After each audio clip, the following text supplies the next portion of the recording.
black thing go from left to right, and I thought, I'm going to die out here. No one's ever going to know. I couldn't believe what my eyeballs were showing me. I'll never forget how evil the eyes were. It was horrible. I mean, I've never seen nothing that evil. It ran towards me at a rate that I can't even explain. Turned and stared at me, and this look of, I just want to kill you. I want to say it was human, but it wasn't. He was yelling at me to grab a gun, grab a gun. I was like, for what? He said, just grab a gun. And there's footprints all the way to the door of my house. It had went inside my garage, all the way to the door. 911, what are you reporting? Jesus Christ, you better... Sir? See ya! Hello? Get somebody out here. What's going on now, sir? That son of a bitch is about 6'9", I don't know. Do you see him now, sir? Yes, I'm looking right at him. Uh-oh. You're listening to Sasquatch Chronicles. Check us out online at sasquatchchronicles.com. If you've had an encounter, email me. My email address is wes@sasquatchchronicles.com. Welcome to the show, everyone. Thanks for being here tonight. Got a great show planned for you. It's interesting, man. We had a major storm come through last night, and snow and then freezing rain on top of it. Now, it may not sound like much where you're at, but out here in the Pacific Northwest, when it snows, you're pretty much on your own. We don't prepare for much. Thank God I have four-wheel drive, but, to be honest with you, four-wheel drive doesn't help when there's freezing rain, but it looks like it's starting to melt away. Thank God I got to get out. I'm going nuts. But I really appreciate you guys being here. I got a great show planned for you. Going to be bringing Kris Allen on the show. And Kris Allen is actually a country music artist, but he started out in life. He actually had a Sasquatch encounter when he was really young, and he was watching it up in a tree. And it wasn't just Kris that saw it. His whole family had seen this monkey up in a tree. And Kris does a great job at describing it. Kris lives out in West Virginia now and owns a farm. He's had several encounters, and he's been looking into this for many, many years. And so he'll be coming on and sharing some of his different encounters and kind of what he looks for. I'll also be inviting David to the show. And David is a part of the independent Sasquatch research team. It's based out in Florida. And you guys remember the show I did? I think it was episode 249, where the witness... I think the title of the show was It Had a Look Like I'm Going to Kill You. I think I even have the witness in the intro talking about it giving him a look of I just want to kill you. Well, David had contacted me and asked if he could gather more information to actually go out and take a look of where this encounter took place. Now, I never give out witnesses' information, but as I was talking to Steve, and I'd asked him, I said, are you interested in having an investigator go out to the site and take a look? And he was. And so I contacted David. He went out and took a look. He'll be sharing what he found out there. And David also brought some sounds that I'm going to play tonight on the show, and he's going to be talking about those sounds. Should be a great show tonight. I want to thank you guys again for being here. Remember, if you've had an encounter and you'd like to be on the show, shoot me an email. My email address is wes@sasquatchchronicles.com. If you get a chance to, check out the store. It's at the very top of the website. I think it's under shop. A lot of different merchandise in there. If you're looking for something for yourself or for a family member, some really cool merchandise in there. Hope you get a chance to check it out. Again, it's sasquatchchronicles.com. Let's jump into it tonight. Kris, welcome to the show. Thanks so much for being here. Oh, no problem. Thanks, Wes. Thanks for having me. Yeah, absolutely. If you would, for the audience, would you kind of start from the beginning? I was really interested in the encounter you were telling me about earlier when you were a child, seeing one of these creatures up in a tree, and talk about what you guys were out doing, and if you would, just kind of walk the audience into your encounter. Well, I'm from Texas. I lived in a small town called New Braunfels in Comal County, and every year we'd go back and forth to the Cheyenne area, which is in the Charleston area of West Virginia, where my father's family lived at. And it was a long trip, so we'd always stop through, take a break usually in the middle point, which would be Nashville, and then going into West Virginia. And on one of our vacations, we all started gathering around the backyard to see what everybody that had noticed in one of the trees in the backyard. And it was a big old sycamore tree with a branch sticking out right on the edge of the forest, but still in the yard. The branch went over into the backyard. So we had a very, very clear sighting of what we were looking at. There was a large monkey that we thought it was a monkey. He was the color of a Labrador, a golden retriever, if you call it, just like a champagne blonde color. His face was Caucasian color, like it's just like a very pale white skin color, like me. He was sitting there grooming his arm and watching us, and we were watching him, and it appeared to not be scared of anyone out there. And back when I was a child, we didn't have cell phones with cameras and things, unfortunately. And we did have a camera, but it was up on this is like a 4 or 5 story house inside of our suitcase. Time we would have got it and all the trouble. So we just stood there watching it instead of making a big effort to record it. It was a different world back then. Yeah, it was. We didn't know anything about a Bigfoot or what a Bigfoot was. We just assumed that it was some kind of a funny-looking monkey that escaped from someone's zoo. But it was very odd being there in the yard in the tree like that. And there was probably 15, maybe 20 of us all together watching this. It almost was at the edge of dark. I mean, it was probably 45 minutes to an hour before it got dark. So we stood there for a very long period of time and just watched it as it observed us. It got dark. When daylight came, it was no longer to be seen again. And Kris, when you saw it, you describe it as being a whitish color? Well, its hair was like a champagne blonde. What do you call those kind of dogs? A golden lab. Retriever, yeah. About the color of a golden lab. Years later, many years later, I've seen on the news an albino gorilla, and it was exactly like the albino gorilla. Same hair, same face, everything, just that it wasn't so bulky. It was, you could see it looked like it was younger and skinnier. Yeah, that's amazing. And how far away from you guys was the creature? I know it was up in a tree, but what kind of a distance were you guys looking at this thing? Well, the tree was probably anywhere around 70, 75 feet tall. He was sitting on a branch that was going out in the yard. That was like the perfect view. It wasn't really that large of a yard, so I mean, it wasn't very far away from us at all. Maybe 125 feet away.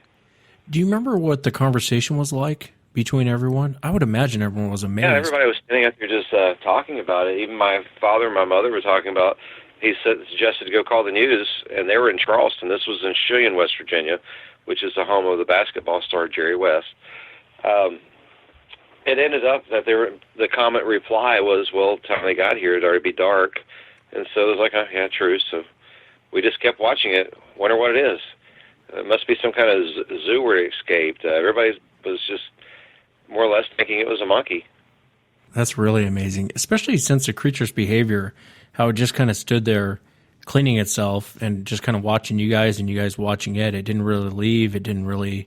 And from researching this and investigating this for a long time, the juveniles seem to be a lot less sketchy. They seem to be more ballsy in situations like that. Yeah, I mean, it just sat there. It was either grooming its arm, as I've seen baboons and other, monkeys do, or else he could have had a hurt arm and was grooming rubbing his hurt arm. I mean, you couldn't really tell exactly what he was doing with his arm, but he was just doing something to his arm, like he was rubbing it a lot. God, I'd love to be hypnotized sometimes and just have everybody hear the exact experience, word for word, what was going on. Did you guys ever see the creature again, or was that the only time it made an appearance on that property? On that property, it was the only time. And, of course, back then, nobody around us was trained to... We didn't even know what a Bigfoot was. This was before the Patterson-Gimlet video with Patty. It was probably actually about the same time of that. Nobody went out to look for tracks. Didn't even think of looking for tracks. However, we did find large cat tracks in the area, and I was awakened one morning after hearing a lady screaming. That's when I realized it. I didn't know at the time that it wasn't a lady screaming. It was a large panther, mountain lion, cougar, whatever you want to call it, same cat. They scream like a lady, and sometimes they make baby crying sounds. Yeah, they do put off odd sounds. How many years later was your next encounter? My next encounter was when I was about 21. I was walking with a girl on a date, and we were hiking at a place called Kanawha State Forest up Dunlap Holler. And I looked up, and I seen one which was nothing like the first one at all. This was much larger, much stockier. I mean, it at least had to be 800 pounds. And it was sitting with its back to the tree, and its back was towards me. And it like was just sitting there all curious, and just it heard some noise or something, and it leaned around the tree like, just, did you pass me a sandwich or something?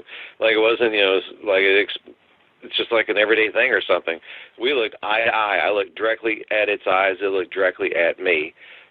And, I mean, I'm just, like, stunned of what I'm seeing. There was really not much of a neck. It was just like a head stuck on the shoulders, and it was very massive and meaty at the joining point. Like it was just, if it was a neck, it was very thick neck. And it was looking right at me. It had like a barrel-like chest, really, really thick chest. I turned to get the girl that was with me, and I pointed right at the tree where it was sitting, facing, its back was facing towards us, leaning around looking at us, and it was gone. It wasn't at the tree anymore. I don't know if it sat straight up, what it did, but we're only talking. How long does it take for you to lean over to the girl standing on the side of you, hiking on a trail, to look over at this tree? And it was gone.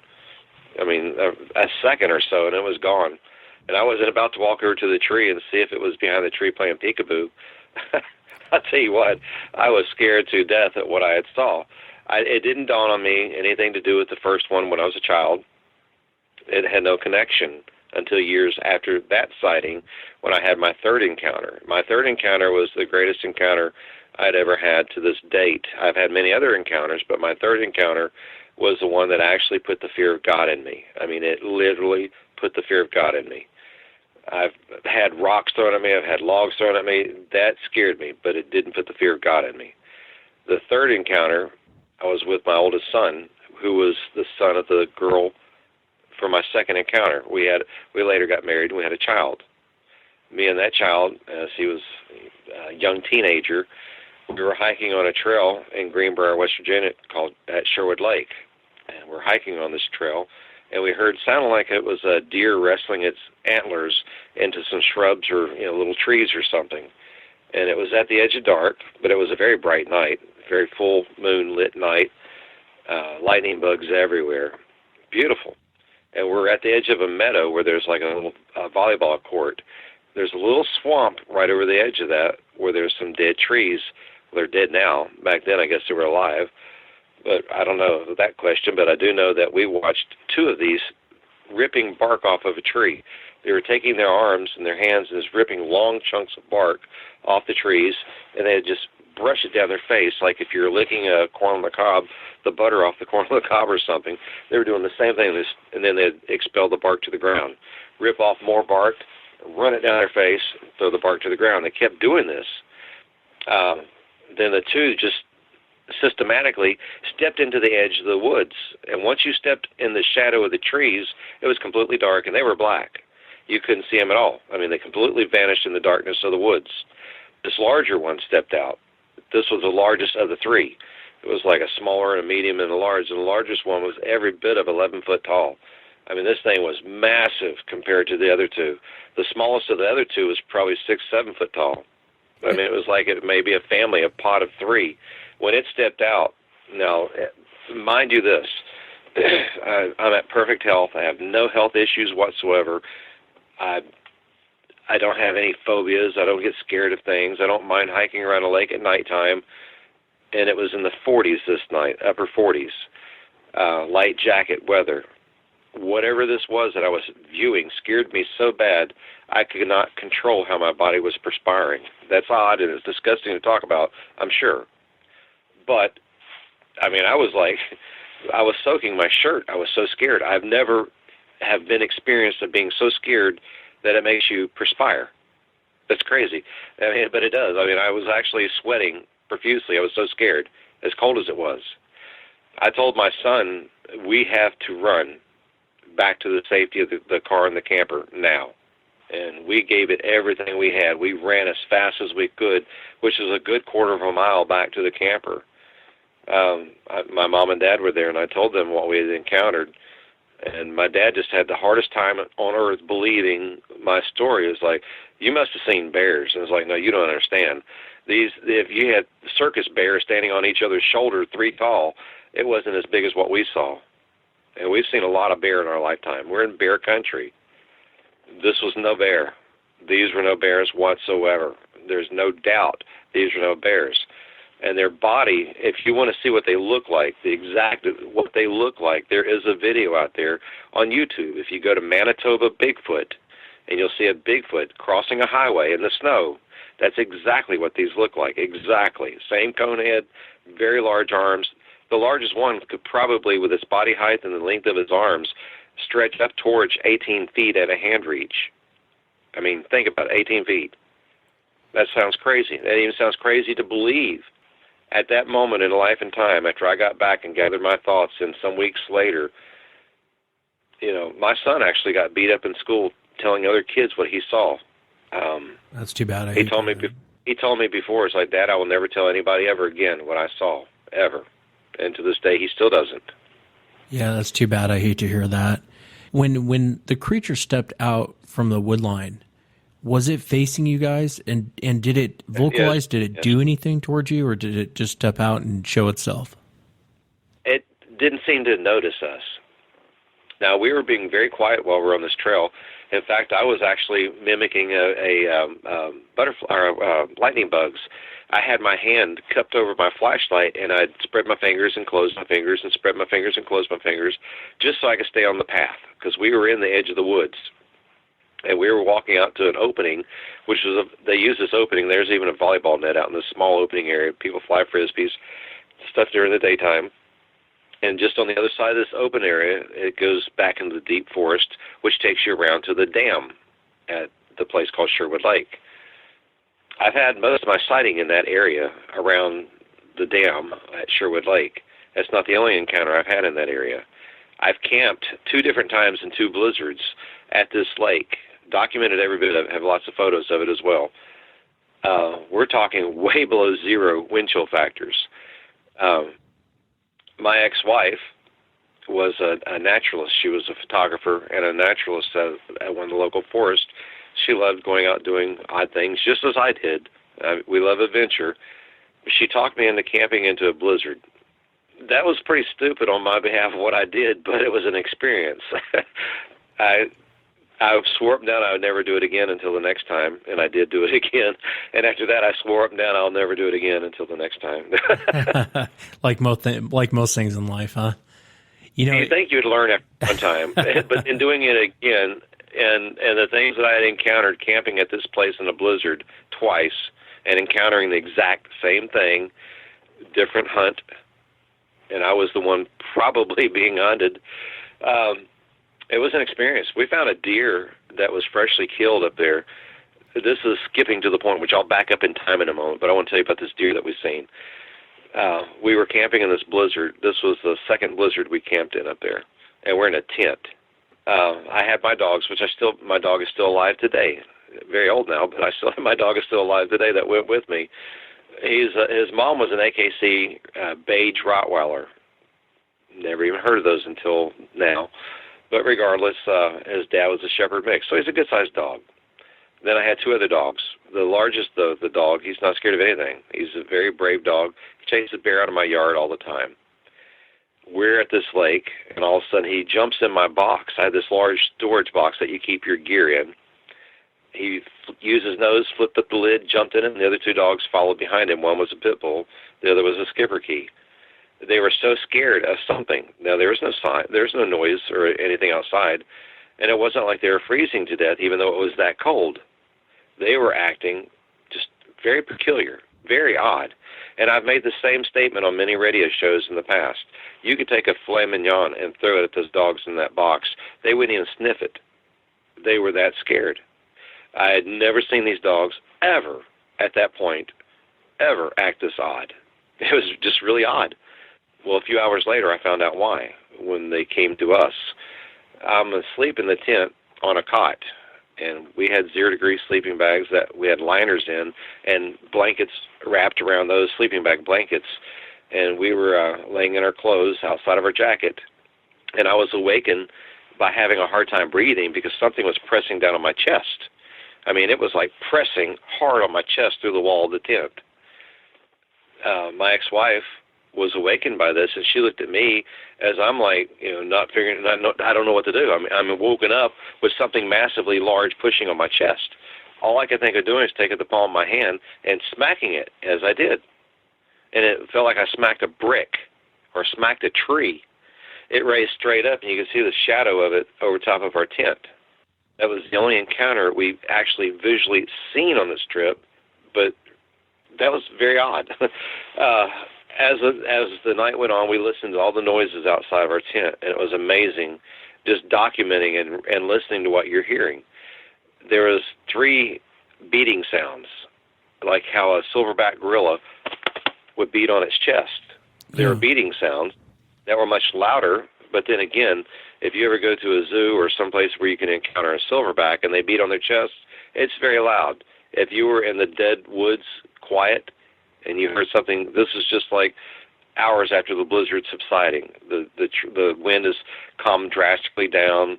We still have large amounts of snow dumped all over the tent and everywhere around us, and you hear this beating sound. And it was across the lake towards the dam where I had the encounter of the 3 that I told you about. There was 2, one to the left and one to the right, as a triangle shape, and we were at the bottom area of a triangle. In this beating, I realized what I'm hearing. By now, I'm actually researching Bigfoot. I've already had some expeditions I had gone on. I've studied. I've read everything I could find. This was before BRFO. This is before all that ever came out. I'm putting my own compile of research and going places and trying to find out what this is and hoping I can get video of what I'm looking for or something to show to the world. Just as anyone that's, especially when you're very new at searching for Bigfoot, you want to prove to the world that this thing exists. You're tired of the naysayers, that's just a bunch of crock of bull. Really, because you sit on the couch and watch TV and you want to judge and you see fake videos, and that's what kills me. It makes it difficult for researchers when you have all these idiots out there wearing costumes running through the woods, making pranks. I'm a professional researcher, and I've always been a tracker. I loved hunting and tracking, and I combine the two together. And I've actually followed their tracks, and I've documented and videotaped many of their tracks and put my foot side by side of the tracks. Now, at the time, I didn't have my radio show. This was years later. I had my radio show, and years later, I've learned so much more. A lot of your listeners may not be aware of this, but I had a specialist on my show one time, and we're talking about casting tracks. There's several different type of methods of casting. And I was not aware of that. I thought just plaster Paris. There's many other ways. You could plaster Paris on dirt, and as it warms itself, it dries and makes the track of whatever it is you're looking for. Well, they also make it that you can put in the snow. They also make it that you could pour underwater, like if it was in a shallow mud hole or something, and there's a track there, you wouldn't have to drain the water out. They make a molding process that you could put in the water, and it will go fill in the track, and it will harden. They make it for all different type of situations that I wasn't aware of back then. So that's a big interest that you can find on the internet, looking under different type of molds for castings. I wanted to ask you, and I wanted to go back to when you were in the tent. I have a question about your second encounter. But when you were in the tent, was it sitting on you, or was it using its hands and pressing down on you? I honestly think it had its face stuck in my chest. It was smelling me. Oh, I gotcha. That's interesting. I can't prove that. I can't swear to that. Call me crazy if you will. I'd call myself crazy if I was hearing somebody saying that. I don't know how to explain it. But it was not as crazy as you would think. I mean, that actually makes sense. I mean, to me, it felt like it had its face pushed to the wall of the tent and pushed on my chest cavity. And it was pushing down probably 30 pounds of pressure, sniffing like it was smelling me, and it could hear my heartbeat and knew I was alive. And I startled it when I took the palm of my hand and smacked it right at where whatever area it was that I hit. I mean, who knows what? It could have viciously just shredded me right then and there. I mean, it could have been a bear that could have shredded me right then and there. You know, some people think it couldn't have been a bear. It was snowing. It was wintertime. No, this is not true. In fact, a lot of Bigfoot researchers get fooled by tracking bear instead of tracking a Bigfoot, because a bear has a very human-like foot, and when it steps with its hind foot into that, it looks like a full Bigfoot track with a mid-tarsal ridge, when often they're actually tracking a bear. I did this and I've showed this on video in the past, how easy it is to, but when you're in the snow, it makes it a lot more easier to tell if it's a bear or a Bigfoot. There are many ways, but a bear has claws, a Bigfoot does not. And that's the first thing that you'll see is the hair, the claws, and then the toe structures. It sounds like after you smacked it, the creature obviously didn't leave. Did it back away from the tent, and then you started hearing what sounded like a gorilla banging on its chest? Exactly. When it did this to me and I smacked it, it was like it stood straight up. I mean, it just, the shadow went towards where my ex-wife was. The storm had already passed. I don't know where the light could have came from that would have give you enough shadow to appear. There were no street lights or anything. Maybe it was, pretty bright. Who knows? Starlit. Whatever reason. And snow on the ground, it's going to be bright outside. But you could see a shadow just raising up over the height of the tent. It backed away. We were not about to come out of that tent and see what was outside that tent. I mean, we're only talking cloth walls, but safety of the size that we were in. Yeah, I was very startled, and now I know why my dogs wouldn't move. My dogs were like petrified. They were inside of a plastic box that was a very heavy structured plastic box, and they would not move. And you got to understand, these are big dogs. The biggest dog is a Rottweiler-sized dog. Then you have a pit bull. And those type of dogs usually don't get scared too easily. They do. I watched my pit bull jump up and bite a bull on the nose. I mean, it bit this 1,000-something-pound bull on the nose, and this bull just backed up and looked at the dog like, "Are you serious?" Here's a massive-sized bull, and this little tiny dog just jumped up and nailed it on the nose, and it did it again. And the bull backed up and was scraping his paw on the ground, his hoof on the ground, like I was going to crush my dog. So no, the dogs were very fearless. If a dog would jump up and bite, a giant bull on the nose, but yet cower down to something outside my tent, I've never witnessed this before. This was the first encounter that I've ever encountered my dogs acting like this. What did you guys end up doing? Did you end up leaving the next day? Yeah, we had to leave the next day. There's several reasons why we had to leave the next day. One, we were freezing to death, and the food that we did have actually froze on us. We had a lot of mechanical failures. Our batteries, for some reason, our brand new, fully charged batteries wouldn't hold a charge at all. It was just one issue after another. It was just like a catastrophic. I still can't explain that about the batteries, but I can tell you that on a fully charged battery, our first day this was the first blizzard, we couldn't set up our tent to sleep in the tent. We had ended up sleeping inside of a blazer that we went there with and slept inside there for the shelter. I remember that wind just twisting the body and rocking that thing, but regardless, we had it customized with tires that were equipped to handle the snow and the blizzard conditions. In fact, I want to tell you something about that real fast. I went to NTW in Nashville, and I talked to them and said, "Listen, I need the best tire you make for blizzard conditions." And I was thinking super swamper, aggressive-looking, gnarly off-road tires. And he was like, "No, you don't want that. You want, like, BF Goodrich all-terrain radials." I'm like, no. I don't want some kind of sissy tire. I want a manly tire. He was like, "Trust me, if you're going in snow, you don't want that. You want this." He said, "I've been selling tires for 30 years. So I took his word on that. And I explained to him, my life can depend on these tires. He said, "Trust me." So I did. And I tell you what, those tires are freaking awesome in a blizzard. They are very awesome in a blizzard. We ended up, the interstate was closed down, but we kept traveling. We were not about to stop on the interstate. We went all the way up into the area. We camped out up there in the blizzard in our vehicle. We were driving through 18-plus inches of snow when we were pulling into Sherwood Lake. Yeah, that's crazy.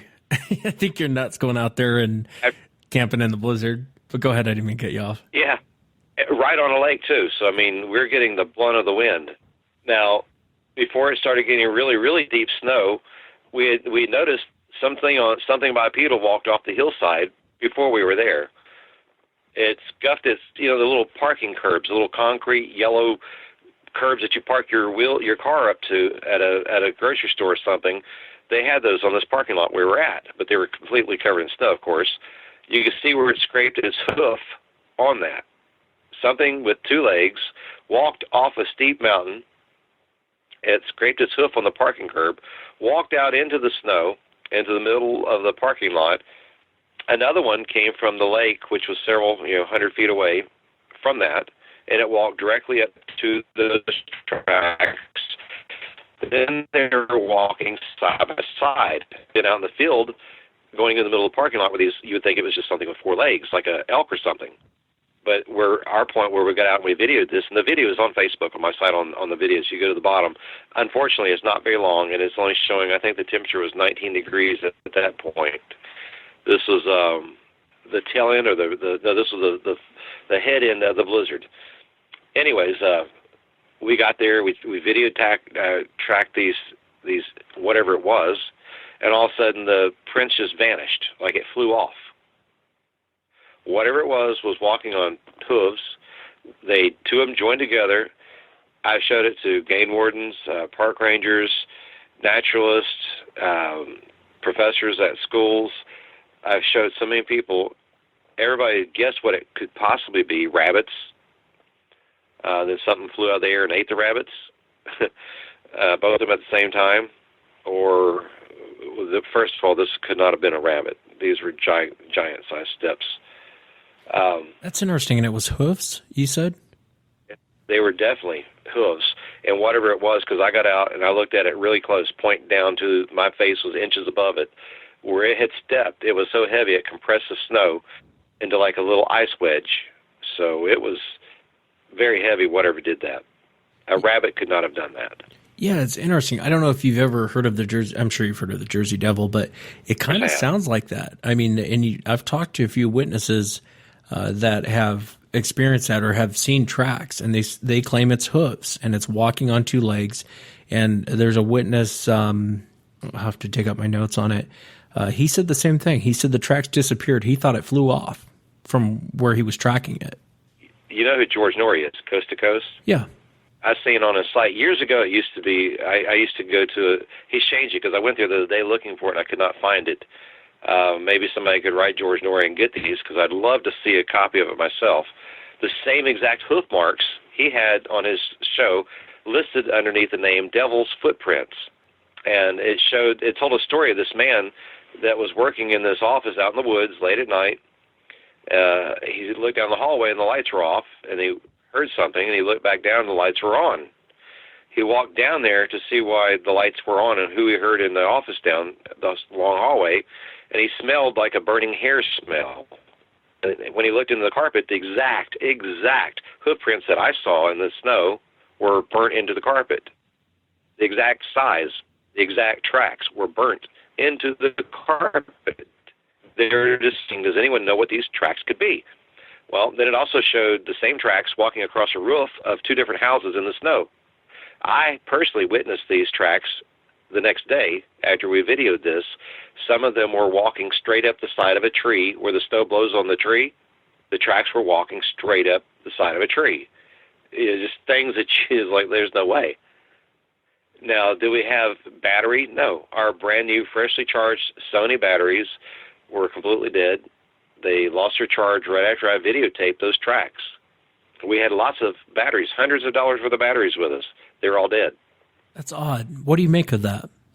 I don't have a clue. I do not have a clue. To me, it would have to be something that would radiate a large amount of radiation, I would say, that discharged the batteries. I've asked a lot of people. Nobody knows. It always comes back to Jersey Devil. It always comes back to Jersey Devil or the Mothman. I've had people on my show doing research that did research on both. I'm not sure the Mothman is not the Jersey Devil, first of all.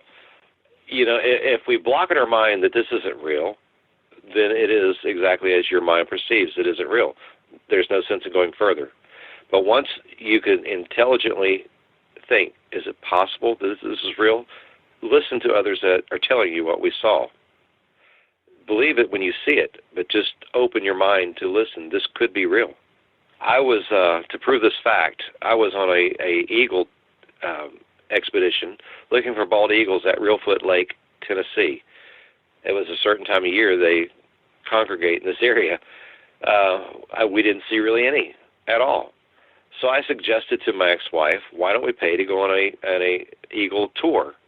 It's like $35 a person or something like that. So we did. And they taught us a lot. They taught us where to look.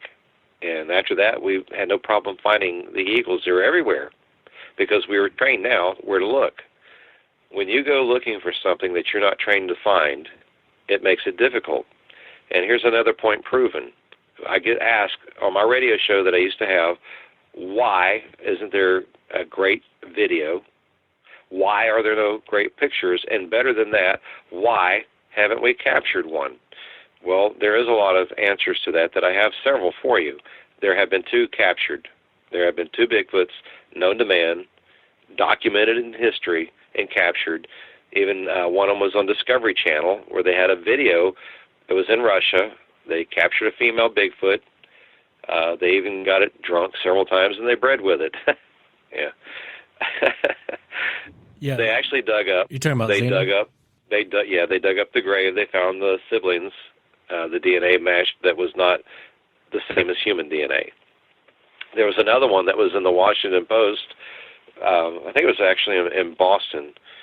It was back in I could be wrong by a few years, but it's in the late 1700s. The hideous creature of the Newfoundlands, where this famous explorer took a blunderbuss and shot it. Excuse me. He blew out the calf of one of them. He had like 40 natives that vined it. They wrapped it, they captured it. He said it took 40 men to do that. They put a cage around it, and its siblings came to it effortlessly, and they captured them as well. They put it on display in the whole town to see, and they're calling it the hideous creature of the Newfoundlands, the newfound land. This, of course, is before any of our time. Why haven't we today did this and captured this? Well, let's understand, most people don't go in the woods like what I do. They sit on there and watch TV or the internet and think about the woods and call those people that do this crazy and idiots. We are crazy. We may be idiots. It is very dangerous. That's why most people don't do that, because it's kind of stupid to go out and do that. You have to be a special person to go out in the middle of the woods, because there are things out in the woods that will make you vanish. So hats off to all the researchers out there, because you have a very scary job that just most people would rather watch us on TV. However, those of us that do this understand the risk that we're taking, and it's to prove to you that watch us, this is real. So hats off to you that are trying to prove the research that this is real, because this isn't a game. And for all you hosters, you ruin this for everybody. Stop being idiots. Yes, I said idiots. No, and the one encounter you're talking about, it was interesting. If you read that encounter, they had it in a cage, and if I remember right, it wouldn't eat. I'm trying to remember that story. The 2 young ones came to it, and that's when its eyes lit up. But they described it as being just sitting there in the cage. And that was an interesting encounter. And they do describe, if you listen to the description, they are describing a Sasquatch. And it was in the newspapers. There was a lot of people who saw it. And I don't remember whatever became of that creature. Do you? I never could find anything that became of that creature. More likely, they were taking it from city to city on display. It possibly got loose. Who knows what happens? But back then, you're talking quite a bit more primitive land, longer journeys to the woods to get to cities. If somebody captured a human and that was going on, what will we do to free that person? Well, what would they do to free their own? Yeah. I wanted to go back to your second encounter. When it turned and looked at you and you were looking into its face, can you describe for the audience? A lot of people haven't seen one. Can you describe what you saw? Yes, I seen something that looked at me that wanted to know more about me as I wanted to know more about it. It was a look of, I'll never forget that look. I will never in my life ever forget that look. Its eyes were very black and just looked at me with just like just a very curious look. I mean, it looked at, it was just a very plain stare at me look. It didn't blink at all. You know, I found out later through Jane Goodall, who gave me some very, very great advice for all researchers. Never look at the face of a Bigfoot directly eye to eye. Never look at the face of a primate eye to eye. Never look at the face of many creatures, even bear, eye to eye. Look peripherally through your eyes. And if you watch Jane Goodall in any of her videos, she's out researching the gorilla or the chimpanzees, she never sits there and looks directly at them. She sits and watches and takes notes, watching them peripherally, and is so calm. They'll run to you and they'll challenge you, and that's what we know. The chimpanzees or the gorillas will do that. Often they don't attack, but if you look at them, you most likely will be attacked, probably killed.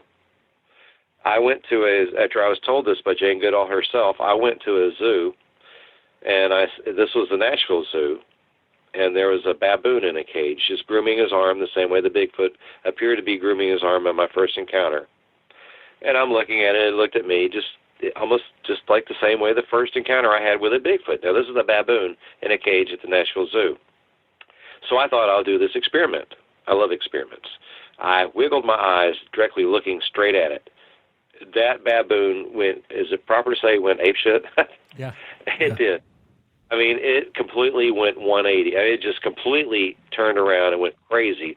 It was slashing these massive incisors at me and reaching, grabbing, thrashing, trying to grab me. It went from just being docile to hostile in just the blink of an eye. It's good advice that Jane Goodall gave you, because you're right. If you do make eye contact, a lot of times with primates, they will snap on you. The one that you saw, would you describe it more as monkey-like in the face, or would you describe it more human-like in the face? Did it have the nose of a primate or more of a nose of a human? The first encounter, it looked very human in the face. Its skin was the same color of my skin. Its hair was about the color of my hair, just that it had a lot more hair than I have. I mean, its body was covered in hair. The second one, as much as I've gotten to see of it, was from about its belly area to its both shoulders, where it leaned completely around the tree looking at me. So I didn't get to see it anything more than its face primarily. And that was a brief sighting looking at it. And its face was completely different than the first sighting of the one that I had seen. Its face had a lot more hair on it. It was a darker color, much darker color. The third ones that I had seen that were ripping the bark off the tree, which were in a family of three, if you call it a family of three, too dark to see a face. They were very dark. Like I said, if you look at the Manitoba Bigfoot crossing the road, and remind me here momentarily to finish telling you a story about why we don't have good footage of this. I'll get to that momentarily if you remind me of that. But sure. I've had other sightings. I had a friend of mine who's an RN from Beckley. She used to laugh at me. You know, here comes Mr. Bigfoot. So I told her, after years of hearing, and she's a good friend of mine. After years of hearing her, joking around, here comes Bigfoot, kind of gave me a nickname, Bigfoot. So it's like, I'll tell you what, let me take you on my four-wheeler up here on a logging road behind my house, and I'll show you the areas where there's several tracks where they came down to my house many times. I raised chickens, and they love to eat my chickens. So we did. Lo and behold, we were not expecting to see this encounter, which was my 10th encounter. It ran across the road right in front of us, less than 20, 25 feet in front of us, and it was an orangutan orange. It was like a burnt orange-looking color. Its skin was almost black, and it ran right across the road, and 2 steps was across the road. I'm on a Honda Foreman 500 with a lift kit on it. 2 people.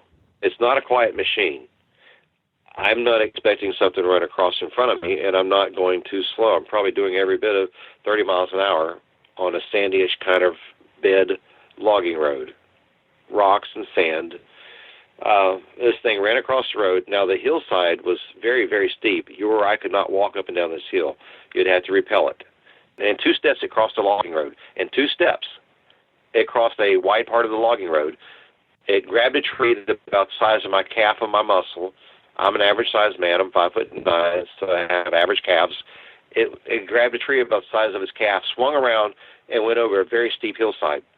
I immediately came to a stop and got off the Honda to go back and see what it was, closer picture, something. And my friend started yelling at me, "Are you crazy? Get on here now, let's go." She was so scared she actually peed on herself. I mean, she was, and this is a well-educated person. I mean, she was so scared she peed on herself. And I realized that it was wrong for me to have gone back to try to look over this hill, because it could have just been right over the hillside waiting on me. And we left. I had a Canon T5i around my neck. There was no way in the world I could let go of the four-wheeler and take a picture of this. And it was on. The camera was on, so I could take pictures if I needed it. And there's no way I could have got a picture that fast. No way. Not and without possibly wrecking the four-wheeler. I mean, we're doing 25, 30 miles an hour. Let me ask you, do you think that these creatures can be violent, and does it worry you that they're so close to your property out there in West Virginia? I mean, they're coming in, taking your chickens, and... Yes, they can be very violent. They can be very violent, and I believe some are more violent than the others. I've had encounters of several different types of Bigfoot. They're not the same. There are different species of Bigfoot out there. Like, for example, I mentioned the Gigantopithecus blackie. Then you have Gigantopithecus. Those are two different entities right there. There's been several researchers. One of them was a college professor who was actually believes through the DNA test of a Bigfoot that they were actually not an ape. They're a missing man like the Neanderthal. They didn't vanish from Earth. They just evaded captivity. They evaded the war.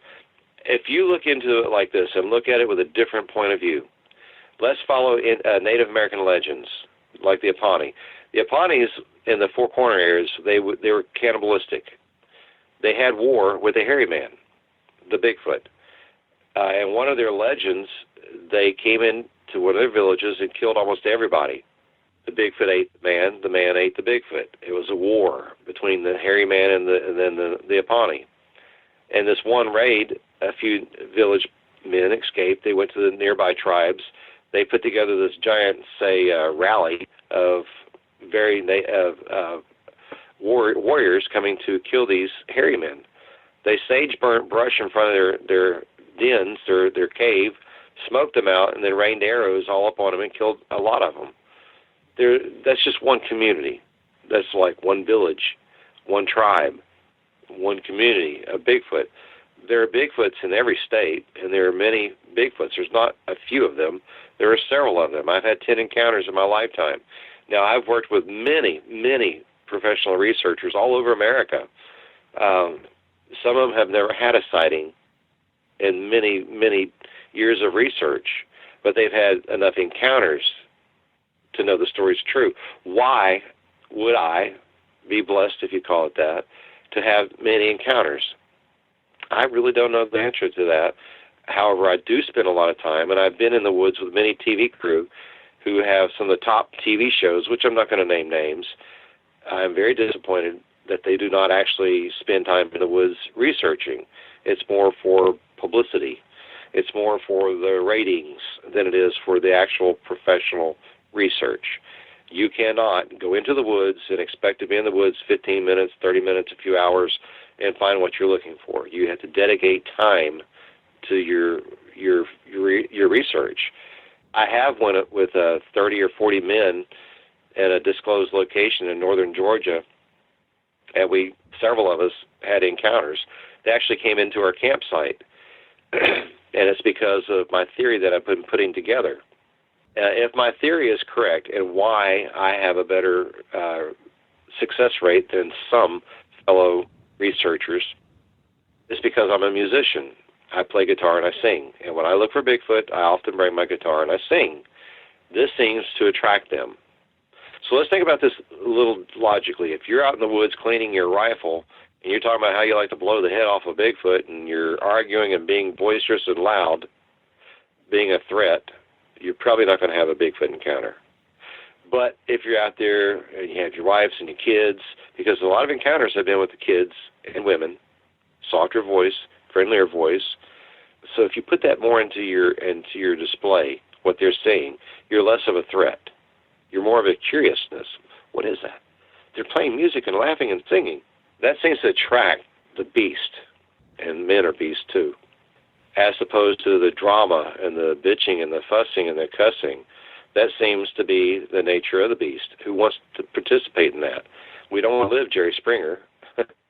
Yeah, I mean, and I understand what you're saying. You know, most encounters, and I have a lot of people on the show who've had encounters, and most encounters are chance encounters.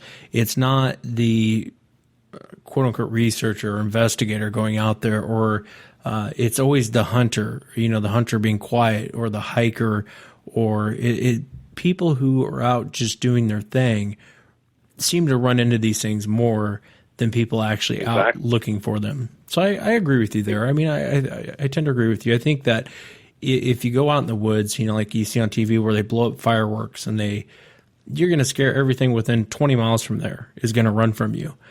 I tend to agree with you. I mean, or camping. They'll come in and check you out if you're out there camping. I tend to agree with you on it. Have you had any major vocals, or have you heard the chatter that people talk about? I've had it all. I've actually had them talk about me when I was in a tent. Me and my children and my ex-wife were in a tent.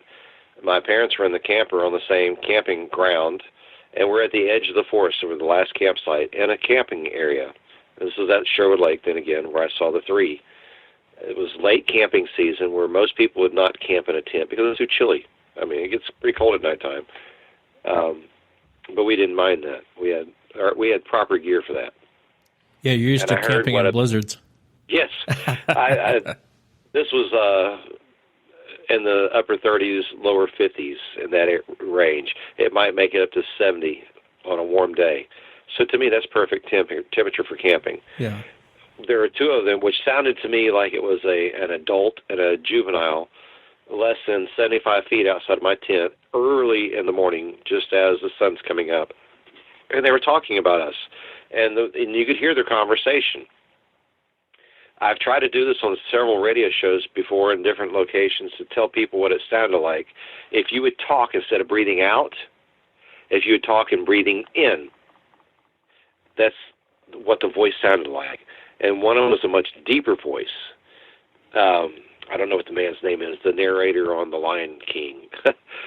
He has he has a very beautiful voice, the black man. Yeah, he does Darth Vader. I know who you're talking about.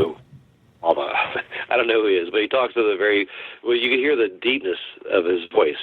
And the other voice was like the innocent of a younger, smaller vocal range, a smaller lung size, like a juvenile, replying, breathing in the same way, talking. I'm not saying they're talking, breathing in, but the vocals seemed as if you would try to talk, breathing in. Sure enough, I'd try that. It would make me choke. Like, I'm like, it would take practice to get that out. But it was just, you could hear it, and they're communicating with each other. That was one of the communications I had.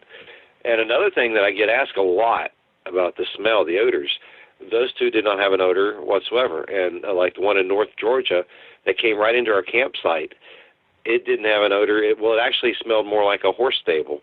There were no horse stables anywhere near the area we were at.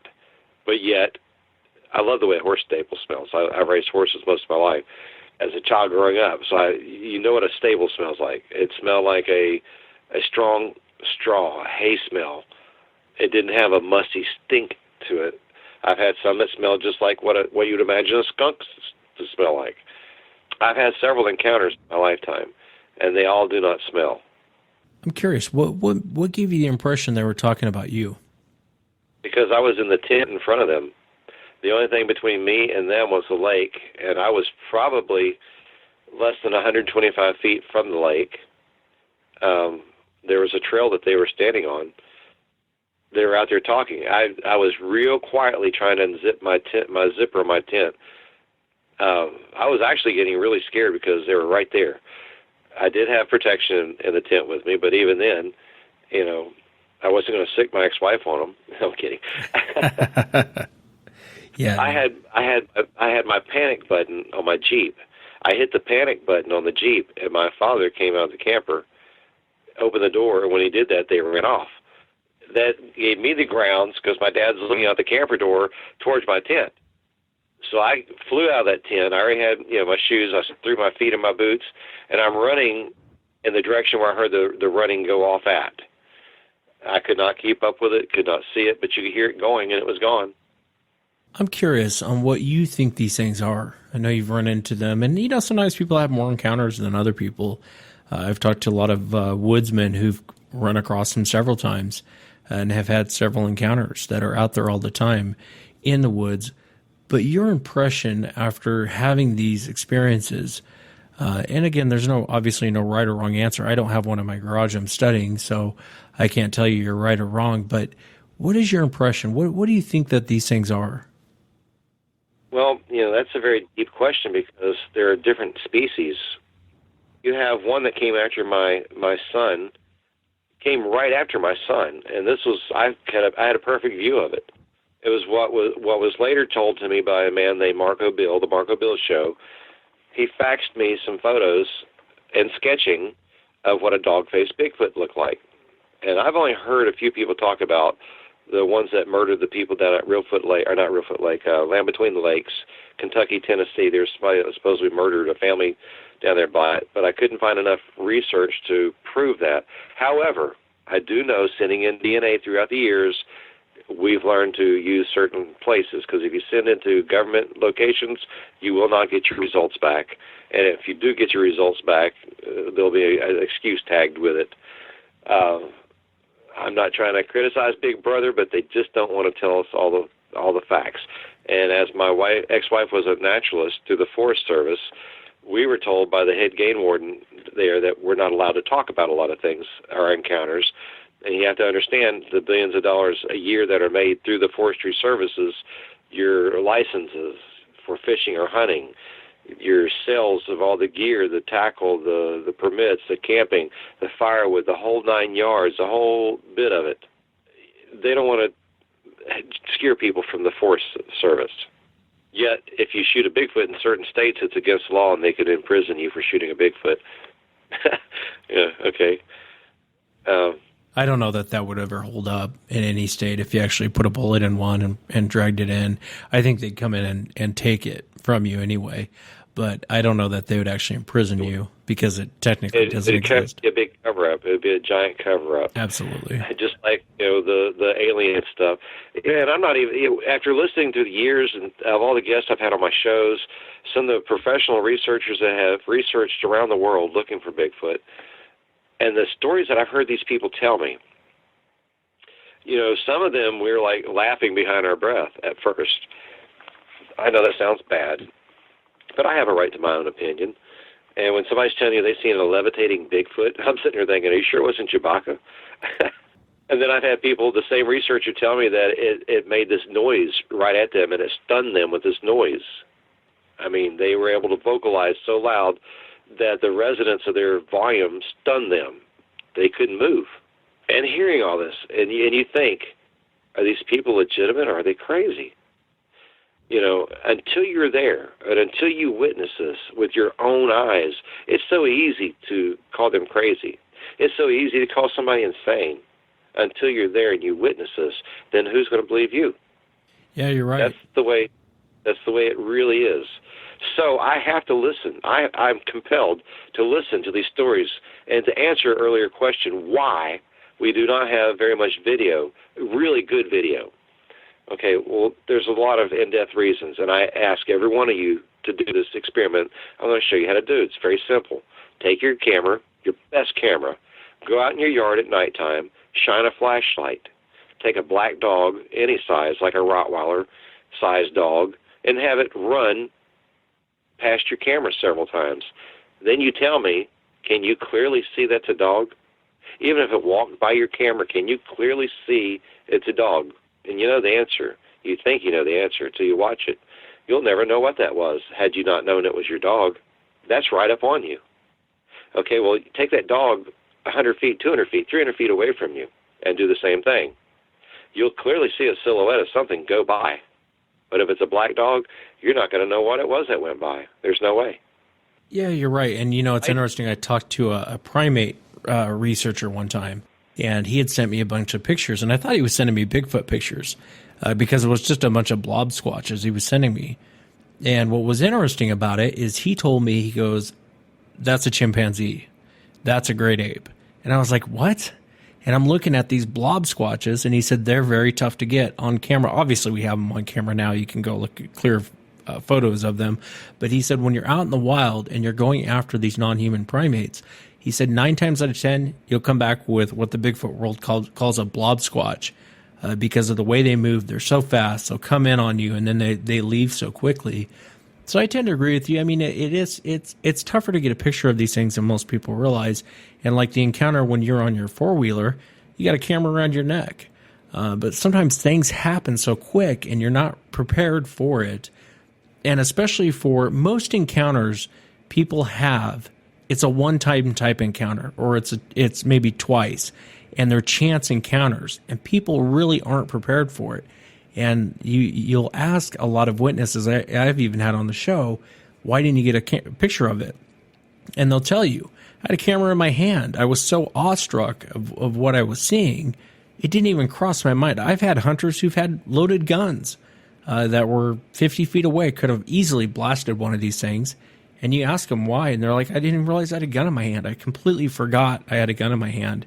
I was so awestruck at seeing this, it just blew me away. So you're right. I mean, the argument of pictures is kind of a weak argument. There was a thing, and I've talked about this on the past. I went up with the Olympic Project, and we had a guy in a suit, and everyone knew he was in the suit. We put an orange vest on him so no one would blast him while he was out there. They sent people down this trail with cameras in hand, saying you're going to encounter him at least 3 or 4 times and get a good picture of him. You know how many times people got a picture of him? There was one lady who got a decent picture of one, and she was actually taking a picture of, I think it was a cave, if I remember right, and she didn't even see that he was standing there. And that was the best picture anyone got. People were trying to get pictures of him on the hill, and so you put a group of people together, tell them to get a good picture of this, and no one could get a clear picture of him. And they're all prepared for it. They all know they're going to run into him, and no one could get a good picture of him. It was the craziest thing I ever saw. I raised a wolf before, and I tried to turn it loose into the woods. And when I did this, now I had the father of the wolf, the alpha male, with me, which was a pet of mine. We were taking pictures because he was running circles around us, probably about 100 yards in diameter of around our campsite. But you could never see him, but you could hear him. You could hear him go through the woods time to time. And I took pictures randomly around the woods. And combing the pictures under high definition and zooming in, there he was. Many times you would hear the area that he's at, and you take the pictures in the areas that he's at. Now, you got to mind that this was in the fall time of year. There are no leaves in the trees. Very barren woods. A gray wolf with a triangle under his eyes. That's a noticeable... you can see him, the triangle under his eyes. Well, out of taking many dozens of pictures, one of them, you could not even see him with your naked eye looking right at him, and he was right there. You had to zoom in on the picture to see him standing there staring right at us. And he was no more than 140, 150 feet away from me, standing in the woods looking right at me. And I've had this encounter before with coyote. You'll be going down the trails looking for tracks with your dogs, and you walk right 10 feet, 20 feet away from a coyote, just standing there, not even moving, just standing there at the edge of the woods. Yeah, I believe it. One thing I wanted to ask you before we wrap things up is the encounter you talked about with the Dogman. Can you walk the audience into what was going on and what you saw? Yeah, when I was going to a college, one of my colleges was away from my house, and I didn't want to drive back and forth all the time, so my ex-wife and I had this idea of buying a really large RV and setting it up at the end of a trailer park in Smithers, West Virginia, just outside of the school where I went to in Montgomery. My oldest son of the two, we had 2 little kids. One was an infant, and the other one was 3.5 years old. He was standing at the edge of the fence. It was very late at night. It was a weekend, and he was like, "Dad, Dad, Dad." Now, between my son and the railroad tracks was the street light, and it went into the depths of the woods. Nobody lived in this area. So a long time ago, there used to be houses down there, but they were all, rotted to the ground, nothing left, all grown over with kudzu vines and a lot of thick woods, vegetated growth. He started calling me real fast, "Dad, Dad, Dad." I just happened to be standing by my Colt 45, which ironically my son's name was Colt, named after my guns. I grabbed my Colt and I ran towards him really fast. And coming towards my son was this creature on two legs. It didn't look like a Bigfoot at all. It looked more like what you'd see on Hollywood. It looked more like a damn Hollywood, what do you call those things, a werewolf. That's harder to believe than seeing a Bigfoot, believe it or not. Try to explain to somebody you saw a werewolf. You saw what? Yeah, that don't go over very well. Well, I was talking to a guy by the name of Marco Bill about this encounter, because I took off after it. I had my gun in hand, and I ran full speed at it. I wasn't scared of it at all. Something's coming after my son, and I had a gun in my hand. Yeah, I don't blame you. Nevertheless, it ran into the woods and was gone. I ran after it, and I'm only going by the street light worth of light, not much light. And when you step into the edge of the woods, then that toughness kind of vanishes. It kind of makes you feel like a little innocent child looking into the depths of what is out there. I went back. I didn't have a flashlight or anything in my hand. I came back a little bit later with a flashlight. I took a picture of some tracks that looked like a dog track that as it spun around and ran into the woods, the toes were just that of as a human toe. They're in a line, like the foot deformed into a line or something where all the toes were about the same. It ran into the woods. It was gone. Well, I went the next day to the woods, found out it wasn't woods. It was kudzu vines covered with river cane, real thick weeds that grew up to like 10, 12 foot tall. And when you walk inside of there, it's like a forest of these river cane. You walk in there, then there's like highways, trails going everywhere. I mean, mile-long trails going everywhere in different directions, very worn trails. You could be standing in there, and anyone could walk on that road right past you, just 3 or 4 feet away from you, and they would never see you in there at all, ever. It's impossible. You couldn't see the sun on a bright-lit sky day at noon looking above you because all the kudzu leaves were covering everything. That was it looked more like what you would imagine a Hollywood werewolf to look like. Well, Marco Bill sent me pictures of this, sent me very accurate. It was holding like maybe a white dog or a sheep or a goat or something at the bottom of a waterfall. It was circulated all over the internet a few years ago of a dog-faced Bigfoot holding something in its arms. That was very similar to what we saw. Now, later I found out that my neighbors down the road from me, they've all had an encounter every year of the same creature. And they said, yeah, a lot of our neighbors up here have named it even. It's that frequent. So I went up to do some research. A lot of people don't like for you snooping around their property or whatever, but they told me in the wintertime when the kudzu vines die off, there's a cave up on the hillside up there that you can't really just easily get to because it's a rock wall cliff. And when you get up there, there's a cave in there, and they believe it's actually living inside that cave. I have never went to that cave, and the people that own the property around it, they don't want you snooping around there either.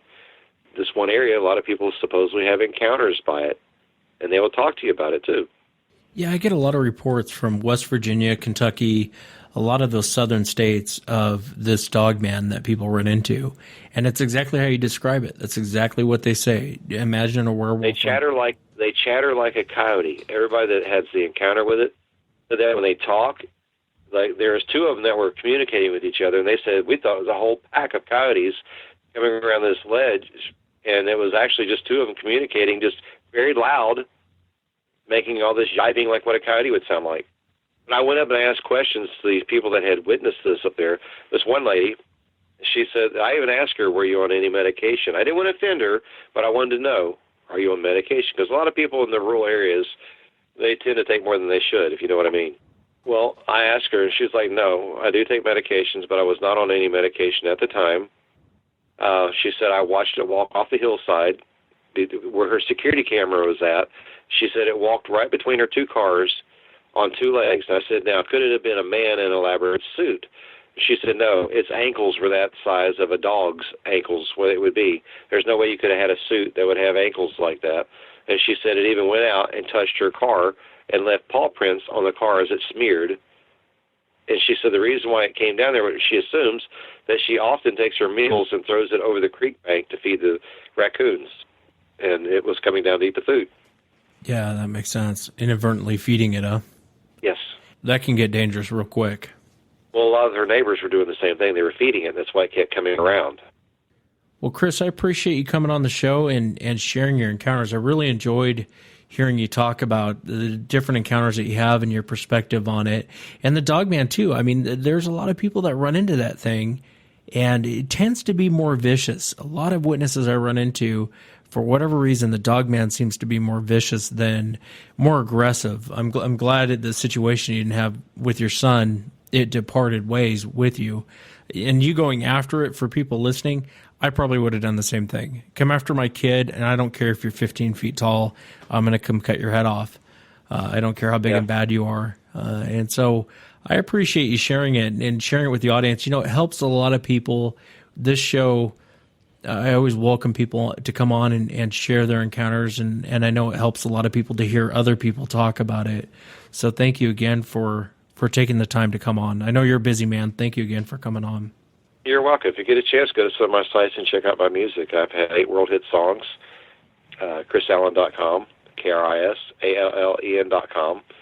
If you have questions, feel free to email me, although I do get a lot of emails. It's sometimes hard to keep up with, but you can email me at Kris@KrisAllen.com. Thanks again, Kris. You're welcome. Next up on the show, I want to welcome David. David, thanks for coming on, man. Appreciate you being here. Well, thank you, Wes, for inviting me. And David is part of the Independent Sasquatch Research Team. You can check out the website at isrtusa.com, Independent Sasquatch Research Team. And I know, David, you do most of your research down there in Florida, don't you? Yeah, well, most of our research is here in the Florida state. And you were kind enough, I had a guest on a while back, and for the listeners listening, it was the episode had a look of I Just Want to Kill You, and most people know the fisherman that was on there. He was in I believe it was a kayak he was in, and this thing had charged him from the shoreline.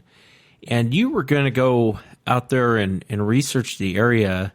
What happened when you went out there? Well, after I spoke to Steve through text messages over the phone, well, let me back up. I got the information from you, of course, and his information to contact him. I called him on the phone, and he was like still somewhat in a state of shock of what he saw. You can tell he was still mulling over everything what happened to him, but he was kind of anxious to kind of get to the bottom of it, kind of find out if he was crazy or not. So he gave us some coordinates where he said where it happened at. Me and one of the guys on our team, Willie, me and him tried to schedule. Well, we did schedule a time to go out there on a weekend. Unfortunately, it was the same weekend we had Hurricane Matthew hit the East Coast, and it nailed that area pretty well, where his sighting was. And of course, we didn't go out there just for safety precautions. And so we had to reschedule to another date. November 4th weekend we went out there, and we got out there, and the area looks really nice. We got a place, we got a permit to go on one of the islands out there, which is a beautiful island. So we get out there, and we set up camp on the island.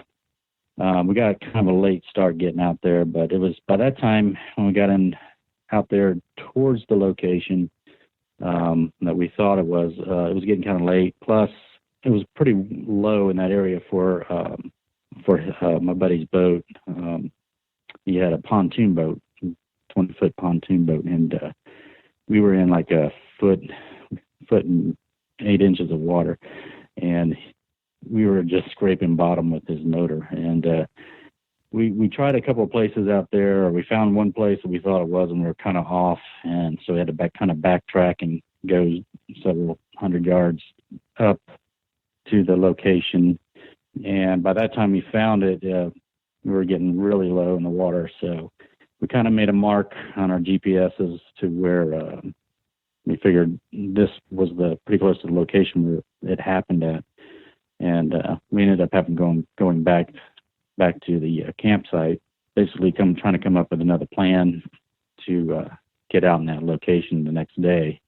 And for the audience listening, the witness, I made sure it was okay with the witness for you to contact him. I don't just hand out witnesses' information to researchers. But David, you've been doing this for a long time, and you're down in Florida, so I really wanted you to check the area out. And I was surprised, even after the hurricane, it's exactly how the witness describes it. The location is exactly how he describes it. It's at least how I pictured it in my head as he was telling this encounter. But it's kind of a shame that Hurricane Matthew came through and demolished the area. Were you able to find any signs, or did you find anything of interest while you were out there? Yeah, we found, well, for one thing, the whole area is interesting because it's really thick. It's a very good area for these things to live in, to move around in, to be unseen. We did find a small sapling tree with probably about 3 or 4 inches in diameter. It was kind of weaved in between two large trees. And then we found some palm tree that was down, but it was about 3 foot off the ground, and you can tell that something was, crossing over. It was scraping the top. And we knew it wasn't a hog. It was pretty high still for a deer to cross over. I don't think a deer would, how small the deer are down here, they probably wouldn't. They can probably go under that log that we found. That was pretty interesting. But the whole area itself is really thick. It's a really good area. It's several thousands of acres out there with nothing but woods and brush, and the palmettos out there were over my head, and I'm 6 feet tall, and it's very, very dense, and we had to be careful because of running up on hogs and snakes and whatever else might have been out there.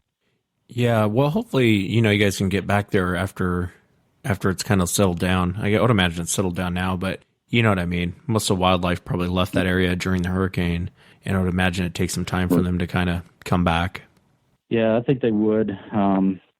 Because if it's an area that humans don't go into very often or a lot, they tend to hang out in those areas. And we did find, hopefully, we found a location where we can come from the inland side instead of using the boat, because we were really touch and go on that. As you can see in the video that we made on our investigation of the area. But the whole area is what he described is to a T, and a lot of parts there, it looks like something out of a jungle. Yeah, that's what it looked like from the video. That's really what I got from the video. And I forgot how beautiful Florida was. I really enjoyed watching the video. I posted it up on SasquatchChronicles.com if people want to check it out. It's under Charging Sasquatch Field Investigation. Or you can watch it on David's YouTube under Tracking Sasquatches. That's what you look up for David's YouTube. You can definitely watch the video there. David, I wanted to ask you, you had sent me some sounds. I wanted to ask you about the green swamp howl.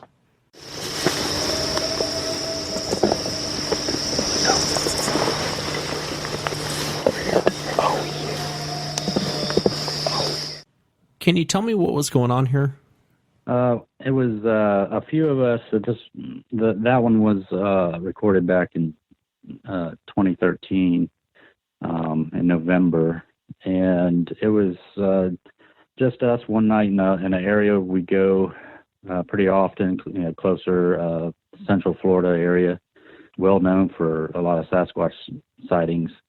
It was about I think it was about 4 or 5 of us that night. This got caught on one of the team members' parabolic mics, and it's kind of hard to hear, but you have to kind of like turn up your speakers but you can definitely hear a howl. What happened? It's much different when you're standing there listening to the vocals, and you're very much aware of that. I decided to do a yell or a call because it was getting kind of boring out there. We weren't getting anything. We were walking around, and this was probably about 9:30 at night, and it was pitch black, and you can barely see in front of you. And I said, well, I'm going to do a call and see what happens. So I just did this very loud yell and just to see what happens. And from the northwest that we were at, and this is another dense area where this sound came from, we get this sound that sounded somewhat like something trying to imitate a coyote, but it was long drawn out, and at the very end of it, you can tell it was not a coyote. But then after it did that, it sounded off other coyotes in a totally different opposite direction, and they kept going off. But we never heard that other sound come from that other location. Yeah, when I listened to it, I know you had put in there like it sounded like a coyote. It didn't really sound like a coyote to me. It was imitating a howl, but there was something off about it. I wouldn't say that was a coyote by any means. No, it definitely sounded like something way off. I mean, it was deep and it carried pretty far. The interesting thing, though, is that as we were stopping on this little grass road, and we were walking towards the north, and the other guys I was with, they didn't catch this, but as we were walking, I've always been told by hunters, that owls will sound off when they hear things or not hear things, but see things in the woods, because they can see really well. And then they'll sound off when they see whatever they're seeing, to let, I guess, owls know, something's in their area. Well, as we were walking north, we heard these owls going off ever so often. It would start really back where we started from, and then midways you hear some more owls, and then as we kept going, we heard a couple other owls in that same general area where that yell came out of. And I was telling the guys, I said, I think that thing is paralleling us as we walk. It's listening to us or hearing us somehow, and these owls are going off and giving away its location or something, because it just sounded kind of strange that these owls were sounding off in the same general direction where this yell came from, as if it was paralleling us as we were walking northward on this road. Yeah, it's interesting too when you get a recording like that for the audience. It's hard to explain when you're out there and you hear something like that. It's 100 times louder and more powerful than a recording. Or usually recordings don't do the audio justice from when you're in there in the moment listening with your ears. It just never quite does it justice. I know you had sent me this other one labeled Night Sounds.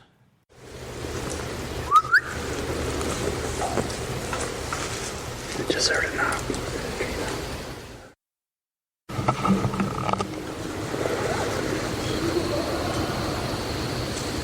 Just heard something. Go over that.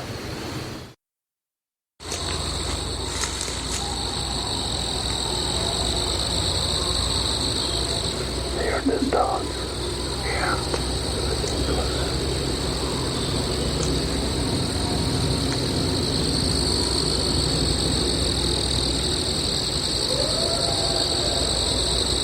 That's not a coyote. It sounds, whoa. That's not a coyote. That sounded funny. That's not a coyote. What? No. This is where we got that. You hear that? Yeah.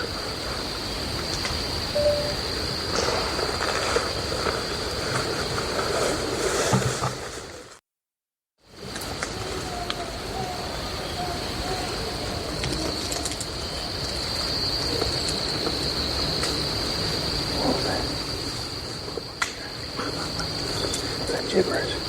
Yeah. That way. That way. Over that way. Yeah. Back where we came from.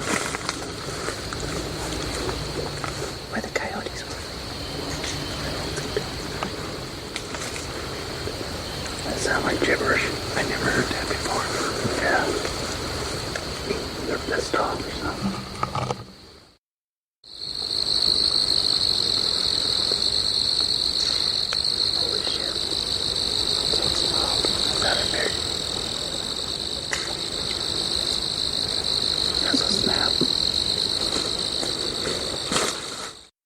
tell me what was going on with this. Well, that happened December 2nd. We had a group of people in another area, not far from where this other audio sound came from. We were camping in this area, and there's some other people in the camp area there as well, because it's kind of like a public or area to camp in. You have to have a permit to camp in there. So I said, well, let's get away from here because it's kind of noisy, and let's go down close to the river, see what we can hear or see. We walked a ways from the campsite, and where this sound was, we were probably about 3/4 of a mile or maybe about a mile from the campsite. As we were walking, though, I felt everyone's got headlamps and so forth, and the moon was out that night. It was out pretty good, and it started going down later in the evening. But as we were walking, I said, okay, let's go lights out, let your eyes adjust, and we'll walk down this trail, which was a fire break in the wood line. And we'll walk down this fire break all the way to where up to the edge of the river. So as we're walking, man, we're hearing we're about halfway to the river, and we kept hearing some weird sounds. I didn't notice it until I played it on the computer when I got the audio, just to see what I got that night, because we heard some stuff. And I was wondering if the audio picked it up well. The first sound that you hear on that is you hear a knock first, and it's pretty clear knock. So we're just kind of standing there in the dark, and there was probably about, gosh, how many we were walking? There's probably about 6 of us that night. I know it sounds like a lot, and I usually don't take a large group out in the woodline there, but we just want to get away from the campsite and see what we can see or hear. So we stopped and we're listening, and we hear this knock, and I was like, we're going on about that. So we said, let's press on. Let's start walking closer towards the river. On the second clip, I didn't hear this while we were standing there. I didn't hear it clear enough because walking around, this was on my parabolic microphone that we got these sounds from. I heard this when I played it back here at home. I heard this laugh sound, and I don't know if you caught that or not, but it sounds really weird. It almost sounds like an evil laugh or something, like "ooh-ah," and it echoes through the woods a little bit, and then stops. And the third sound, we heard like a jabber or something like a gibberish, but it sounded like somebody was pissed off. And these sounds weren't that far from where we were at. It was almost like they were coming from the trail we came in on to get to the river. Now let me explain where this trail's at. This fire break is right next to this guy's property that he has, that he I don't know if he leases it or he lets friends come out there and they go hunting out there for deer. Well, he puts deer feeders on this property all through there. And incidentally, back in, I think it was 2006, on the edge of this guy's properties where we found some infant tracks, but we couldn't cast them because it was in that sugar sand. So we took a lot of photographs of it, but it was a trackway leading up to this guy's property. So we know they're out there, and there's little ones out there as well. How big were those tracks? Those tracks were probably, I want to say a good maybe 5 to 6 inches long. You can definitely see, there were really small tracks. You can see faintly some toe marks, and the break in the middle of the foot. Have you ever looked into the little people? I've heard about it. I haven't looked into it though, but I'm aware of what they say about the little people running in the forest and so forth. Well, I've been wondering about those small tracks because sometimes when you find those tracks, it's interesting. I was talking to a medicine woman down in the Southwest, and what she told me is when you find tracks that are 5, 6, 7 inches long, you're not actually finding what traditional Sasquatch tracks. And you can give me your opinion on this. What she was saying was those are the little people. She said a baby Sasquatch doesn't walk around like that. They're always hanging on their mothers. And she told me, she said, Wes, if you ever go into the forest and you come across these tracks that are 5, 6, 7 inches long, turn around and go back the way you came. Don't follow them. You want nothing to do with these things because they are vicious, and they have a certain name for them. They don't call them the little people, but for the audience and myself's sake, I'll call it the little people. But she actually had a name for them. And she said they're very vicious, and don't be fooled. Those aren't baby Sasquatch tracks. She said the Sasquatch, they carry their young, a lot like apes, a lot like gorillas, humans.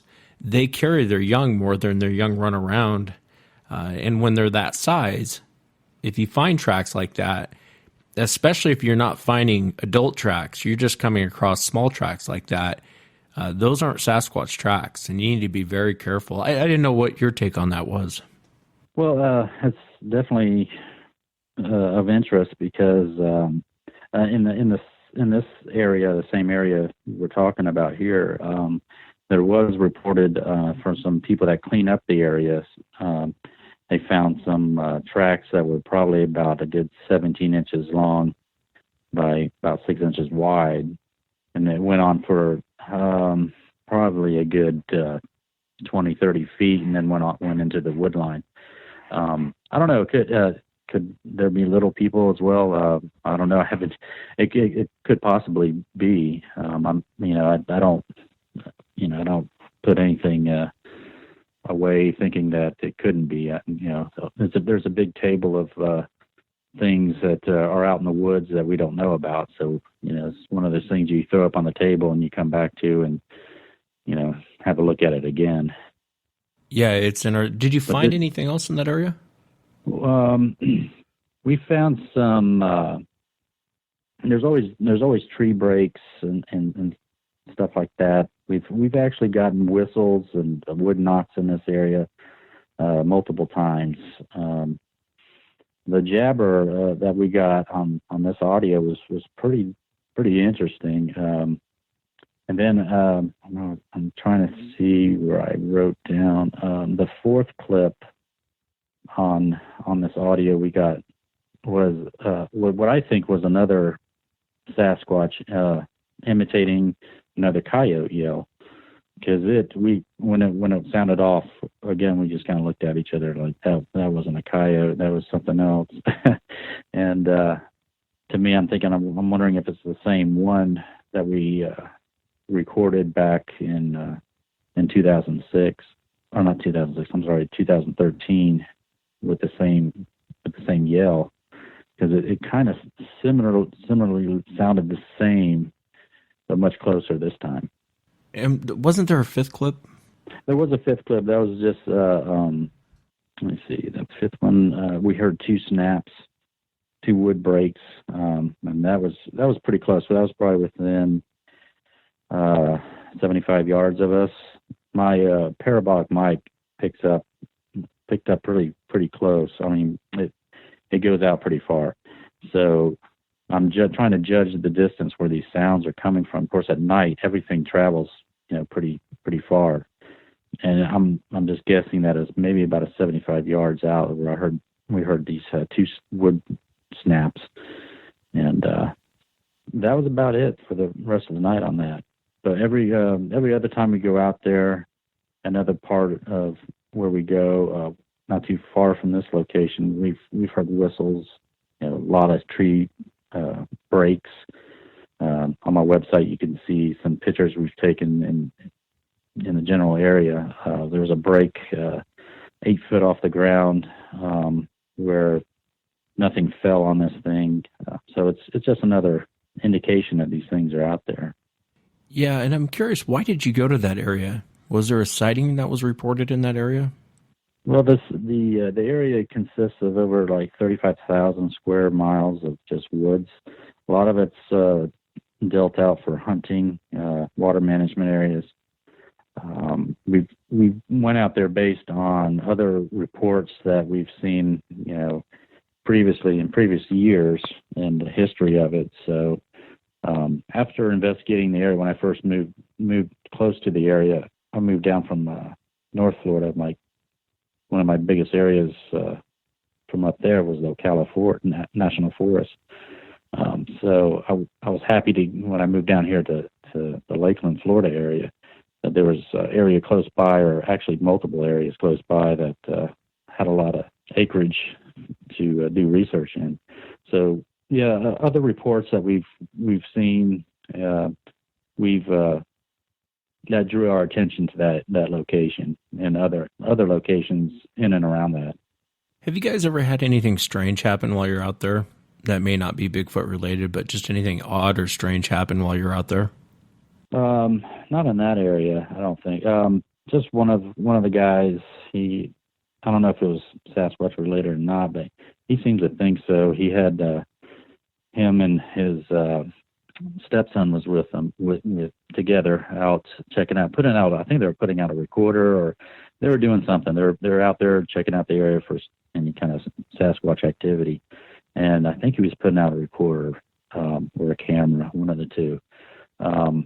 And it was about dusk. It was starting to get dark, and he was getting kind of antsy to get out of there. And as they were leaving, he heard something like run up on him. The way he describes it sounded like it was heavy like a bull, is what he described it. And he said it sounded like this thing was running up on us. Like, I don't know if you ever felt that way, that you felt the ground shake, or you felt like something was coming up on you. He turns around and he doesn't see anything.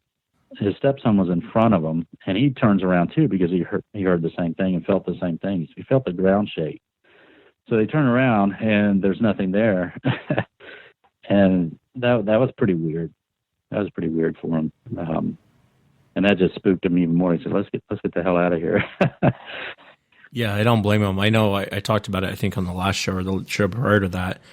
Before anything, Bigfoot came into my vocabulary, when Woody and I were out hunting, we had something like that happen. And I said in the show like a horse, but I meant, what are those big Budweiser horses? I always have them in the commercials. Clydesdale. Yeah, they sound like a Clydesdale. I mean, it sounded like a huge, huge horse. And it sounded like it ran in between us. And it was the oddest thing. Wow. I remember us just kind of looking at each other. This is broad daylight, middle of the day. And both of us just kind of looked at each other in total confusement. Completely confused on what just happened. But that is strange. I got to give my hat off to you guys for going out there at night in Florida. I don't know, I'd go out there during the day with all the snakes and gators and everything else that wants to kill you in Florida. I can't imagine when you say, hey, let's turn the lights off and let's go dark. Being from the Pacific Northwest, going to Florida, I'd be like, nope, it ain't happening. My light's staying on. I don't want a cottonmouth to grab me. I don't want to, you worry about everything else.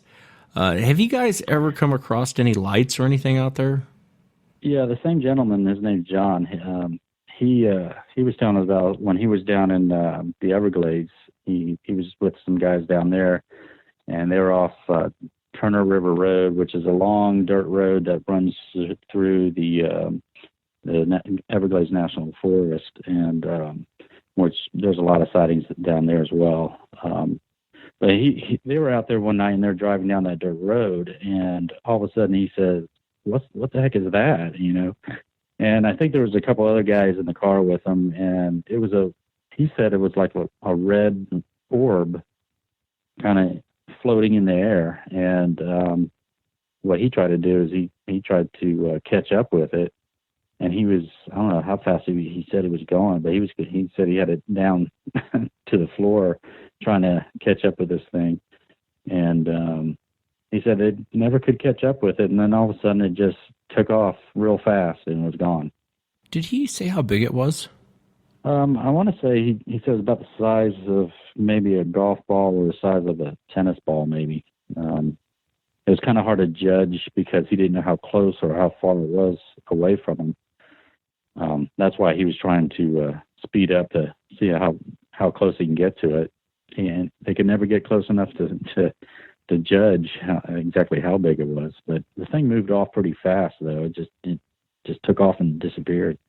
What's your take on that? Pretty strange. Yeah, that is really strange. What's your take on that? Because I've had a lot of researchers, most of them won't say it publicly, but privately, almost every researcher I've ever talked to that's been out at night, maybe with the exception of a few, have seen that light, and they're really not sure what to make of it.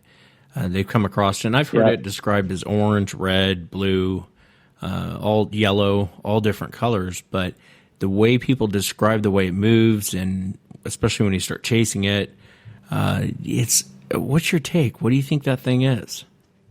It could be, I don't know. It's hard to say. It could be something paranormal, of course,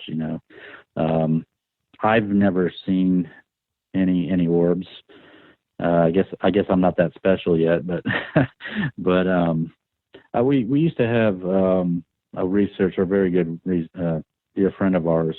She passed away. She was half Cherokee, I believe, and she would always see orbs in one of the locations we always go camping in, and she was told that they were, I don't know, I think they had to do with some kind of energy that was, I'm not sure if it was paranormal or some kind of something else, but she was told that there was some sort of energy.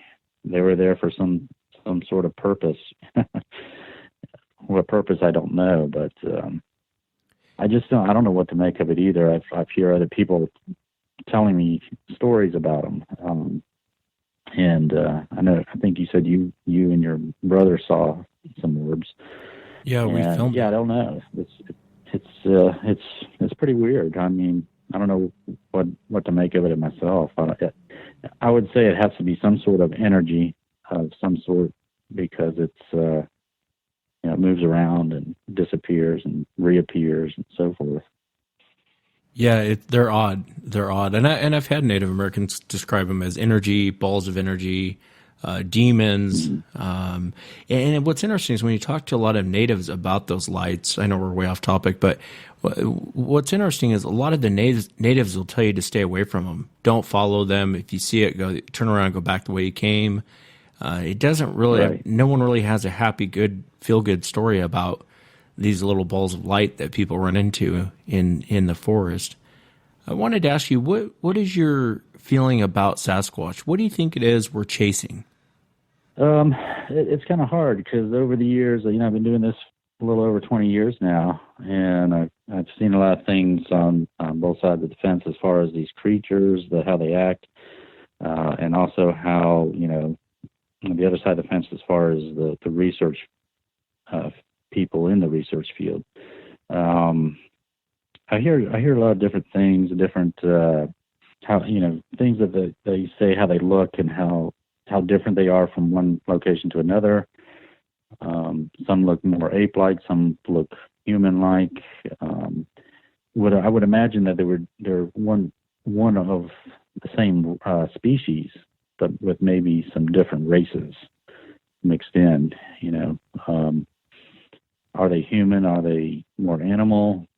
Or a little bit of both? It's hard to tell, but it's hard to say, because they're even though some of them look different, everyone can agree that they are very intelligent in what they do.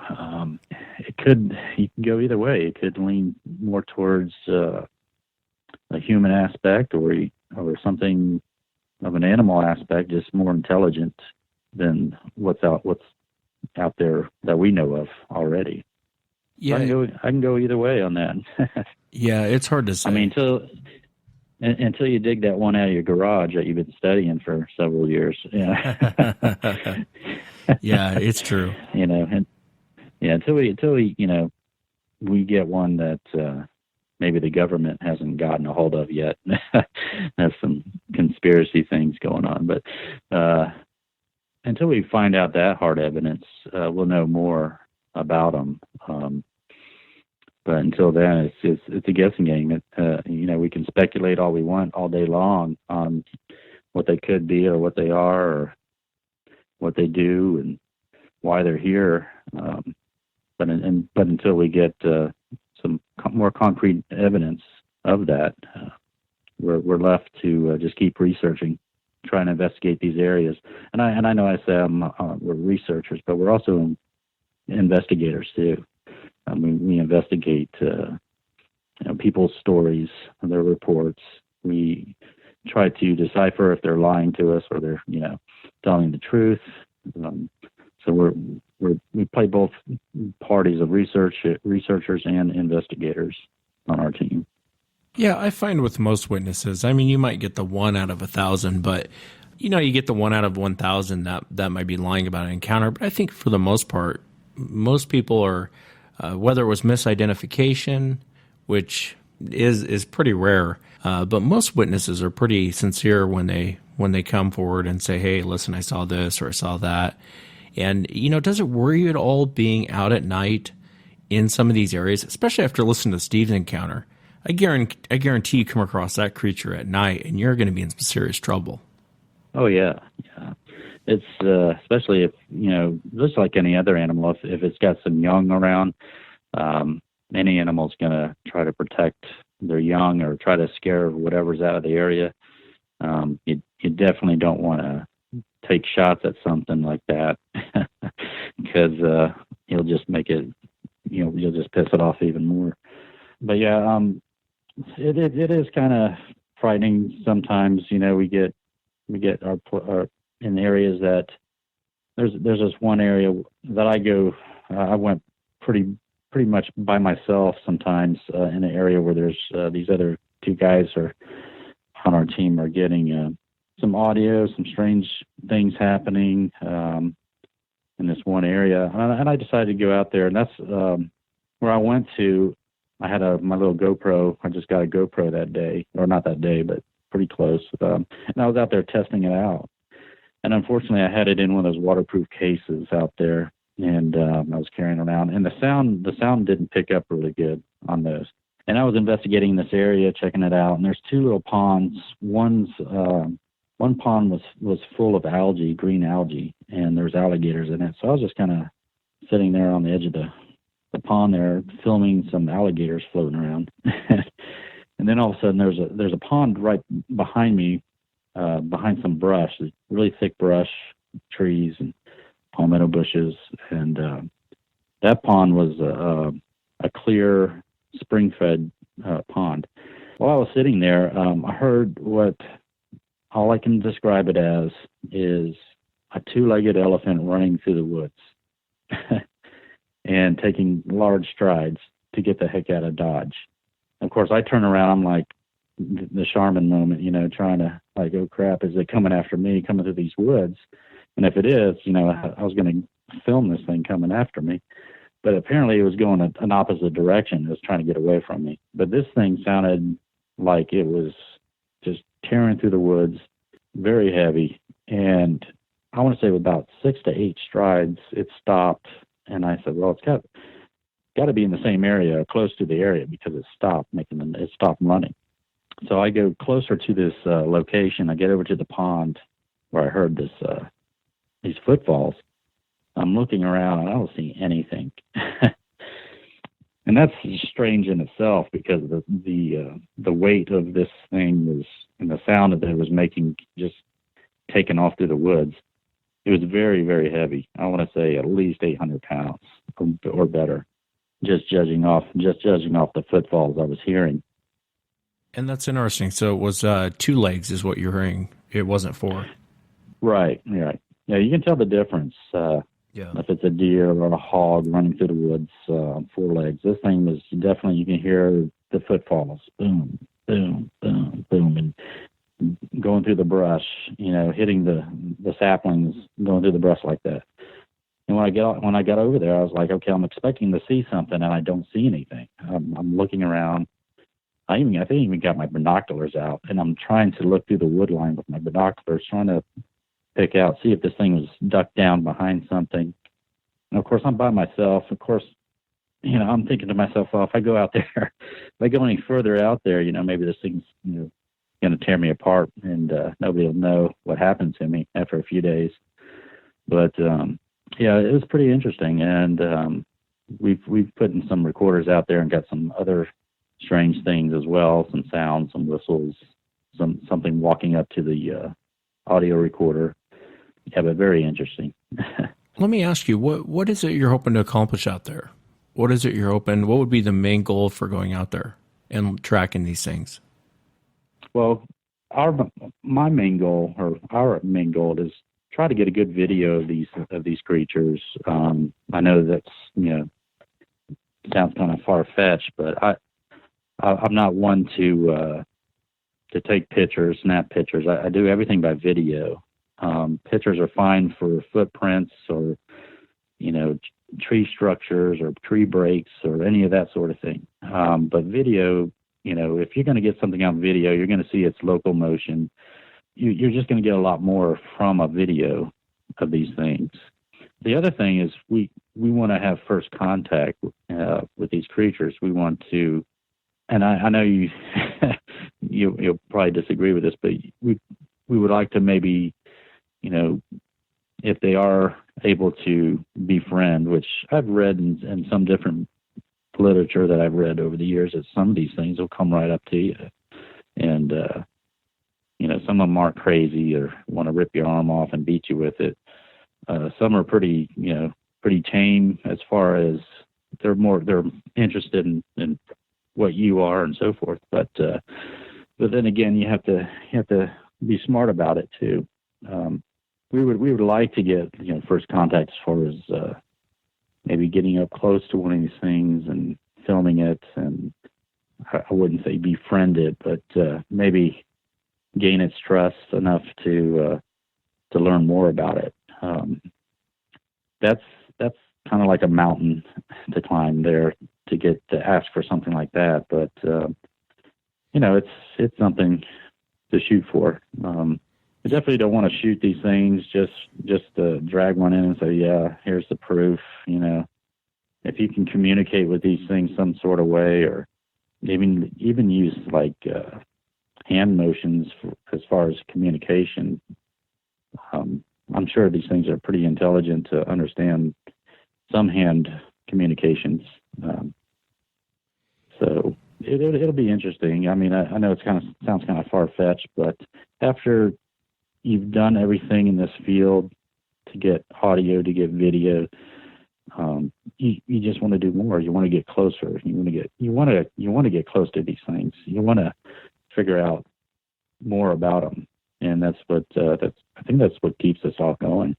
No, I hear you, and I understand where you're coming from. We all have different opinions on it, and it doesn't necessarily mean my opinion's right. You know what I mean? And so it's I understand exactly what you're saying. I know getting audio sometimes or getting video sometimes. I always hear a lot of researchers, investigators talking about how they just love to get the holy grail of video. And, it didn't hit me until I talked to Bob Gimlin. And him and I were Right. sitting around the fire one night. I think it was at Beachfoot. And Bob told me that it was the biggest regret of his life. He wished he would have never filmed that thing. He wished he would have never went down there. He wished he would have never, ever got involved in any of this. And I asked him why, God, it's the Patterson-Gimlin film. Why wouldn't you want to be a part of that? And he said, Wes, I got attacked more over that film. That film ruined my life.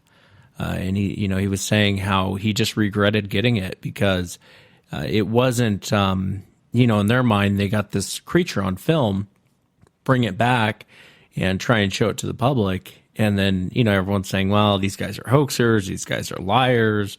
That's a guy in a suit. That's this, that's that. And I don't think Bob was quite prepared for that type of reaction. It's not like he was looking to be the hero of the world, but I don't think he was expecting that type of reaction off that film. And that's probably one of the best films we have is those two guys that got that, whether people believe it was Patty was a Sasquatch or not, but hands down, it's one of the best videos I think that we've gotten. But Oh yeah. when you talk to Bob, there's more regret when he talks about it than anything positive. It was more of a negative impact on his life. And that's why, I know you get videos, I get videos sent to me, and I've kind of backed off on posting videos to the website when I get them because it just causes more heartache than it does. You know what I mean? You try and share with people, and it's the old argument you hear from the skeptics. Well, why don't we have this? Why don't we have that? And the moment you present something, everyone tears it apart. Even people who in the Bigfoot community who believe in Bigfoot tear it apart. And it's just like, hey, man, I'm just trying to share with you what I got. I'm not Right. looking for. So, and so, getting one on film, I don't think is really. I hope you get one on film, and I hope it proves it. I can get out of the Bigfoot world and move on to UFOs or something. Yeah. Another mountain to climb. Yeah. No, move on. But you're right. But back in '67, back in Bob's and Roger's day, and of course the media isn't like it is now. I mean, they just rip you apart from limb to limb, even worse now. But you know, we know that that's going to happen. We know that people are going to tear whatever you get, they're going to tear it apart. But that's why you do good research. You document everything. And also today, there's more people more interested in the subject. I think nowadays they're coming around to, okay, especially with more people seeing sightings of Bigfoot or other strange things. And, you know, people are now starting to say, okay, yeah, that guy that we knew wasn't as crazy as we thought he was. You know, so I've talked to people that didn't believe in any of this stuff until they saw one that day. You know, and then it just changed their life around, because they used to make fun of people that believe in Bigfoot or Sasquatch until one day they saw it, and then they totally did a 180 on the whole thing. People are going to tear you down no matter what, and you know, I'm prepared for that. It's just, you know, it's just something that goes with it, you know, and you just prepare for it. I mean, I know they're going to rip you apart even if you got a better film footage than Roger Patterson and Bob got. But that's where the good equipment comes in. I mean, they can say, well, you know, it was hoax, you did this and did that. You're going to get the same audience, naysayers telling you the same thing. But if you look at a video, clear video, especially in what we have now is 4K video, you can count the hairs on these things' faces if you get that close. And even if you don't, you can still zoom in and count the reality of it. I mean, we have so much better equipment nowadays to be able to present to a certain group that's can study it. We definitely don't go out and if we do find any kind of evidence of that sort, or even a body, the media, for one, will be the last people we contact because of all the backlash, and not only that, but some things we may get that we don't want from certain individuals and authorities. Yeah, I understand what you're saying. I still think one has to be shot and brought in. I think if someone got a great video of one, even on, and I know Tom Seawood is probably listening, I know he'll disagree with me on this, but, you know, even if you get one on great video, it's just going to go down as, hey, nice video, good job. And then the other half of the audience will be, you know, calling you every name in the book and throwing mud your way because they'll say you're a liar and you hoaxed it, or if it was a guy in a suit, or technology's gotten better. David's a master at CGI, and so he CGI'd it. You know what I mean? And so that's why I always say one has to be shot and brought in. Now, it's easier said than done, but that's really what I think has to be done. And there's nothing wrong with your Jane Goodall approach. You know, I wish you the best. I hope that you guys, I mean, hey, I would love that. If someone came back and had evidence and said, hey, they took me in and I was able to get up close to this thing, and I'd be all for it. I just don't, my own opinion on that is just be careful. Don't get too close. Just don't get too close to it. You know what I mean? Yeah, I definitely don't think or put too much into it that would happen. Would it be nice that it would happen that way? Yeah, it'd be great. But I think we're dealing with something other than apes, like Jane Goodall was dealing with. I mean, these things, they make gorillas look like little teddy bears. I mean, that's how strong they are. And gaining their trust, I think, is key. And if we are able to do that and get closer to them, I mean, I'm not going to go up there and give it a bear hug or something. I'm not that crazy, but yeah.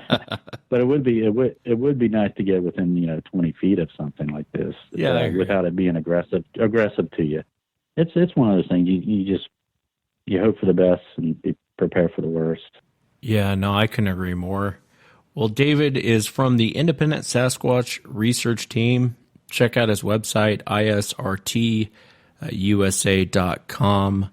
And David, I really appreciate you helping me with witnesses, that have had encounters out there in Florida, to go out and take a look or help the witness out in any way. I know you were more than willing to help me in a couple situations, so I do appreciate it very much. And you'll have to keep me up to date on what's going on out there in Florida. Is there anything you want to promote? Just our website. If anyone traveling through Florida or possibly lives in Florida, if you have any encounters or hear strange things, or in the location, any location here in Florida, just jump on our website and shoot us an email. We got people in South Florida, North Florida. We got people all over the place, actually, in different states. So just give us a call. There's a phone number on our website you can call. You can shoot an email to us as well. And you can also just check out our YouTube videos, Tracking Sasquatches. We go out in the field and we show you pretty much what we do. And a lot of times we don't get nothing. Sometimes we get some pretty interesting stuff. But yeah, just contact us if you're in the state of Florida or anywhere, actually. I personally know a lot of people throughout the country that if something happened in a certain state that we're not in, I can definitely get you hooked up with somebody in that state that can definitely check it out for you. Well, David, thanks again for coming on. Well, thank you, Wes. I enjoyed it. Very much appreciate you bringing me on the show, and hopefully we'll talk again about some other interesting encounters. Thanks, David. And that's it for tonight, everyone. Remember, if you've had an encounter, shoot me an email. My email address is wes@sasquatchchronicles.com. Until next time, everyone, have a great night.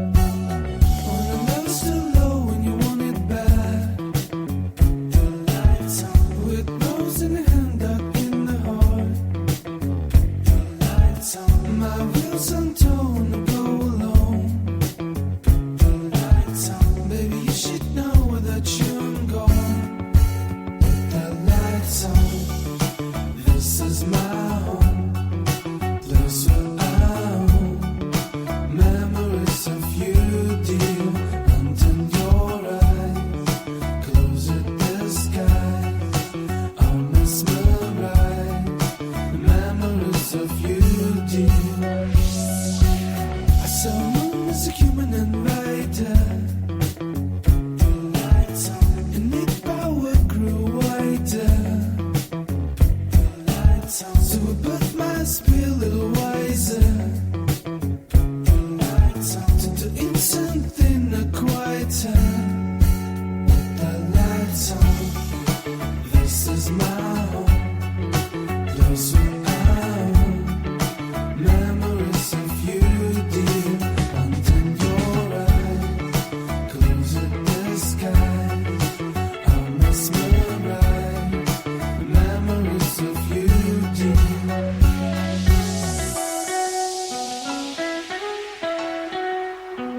sleep.